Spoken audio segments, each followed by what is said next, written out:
సత్యసాయి జిల్లాకు వరాల వెల్లువ ప్రకటించి ముకుళిత హస్తాలతో చిరునవ్వులు చిందిస్తూ ఆంధ్రప్రదేశ్ రాష్ట్రం అనునిత్యం అందమైన రాష్ట్రంగా, రమణీయమైన రాష్ట్రంగా, ఆకర్షణీయమైన రాష్ట్రంగా వెలుగొందుతుందని ఆకాంక్షిస్తూ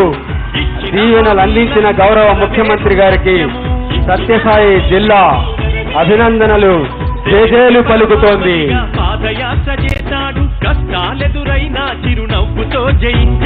తొలిసారిగా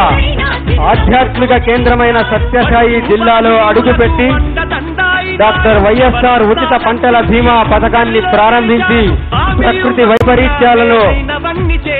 బాధితులైన రైతుల్ని ఆదుకునేందుకు చెక్కులు పంపిణీ చేసిన గౌరవ ముఖ్యమంత్రి గారికి సత్యసాయి జిల్లా అధికార యంత్రాంగం తరపున, జిల్లా కలెక్టర్ గారి తరపున, ఈ కార్యక్రమంలోని వ్యవసాయ శాఖ తరపున హృదయపూర్వక ధన్యవాదాలు తెలియజేస్తున్నాము. ఈ కార్యక్రమం విజయవంతం కావడానికి కృషి చేసినటువంటి ప్రతి ఒక్క అధికారి గారికి, అలాగే సాంస్కృతిక ప్రదర్శనలు చేసినటువంటి పాఠశాలల చిన్నారులు, విద్యాశాఖ, సమగ్ర శిక్ష